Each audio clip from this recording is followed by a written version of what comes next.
тус үндэслэн захирамжлага.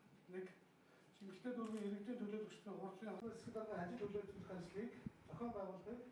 Эслийн хэсэг дарга хамгийн гол октон болоод эслийн туршлагатай шилдэг боловсон үсгээ. Дүүргийн хэсэг дарга гэдэг бол бас энэ тохиолж гисэн байна.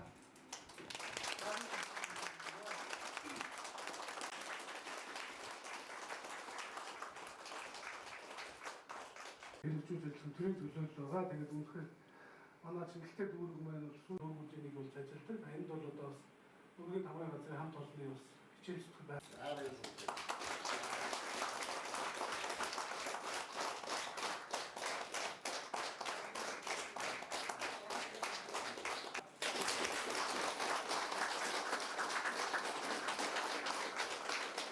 네.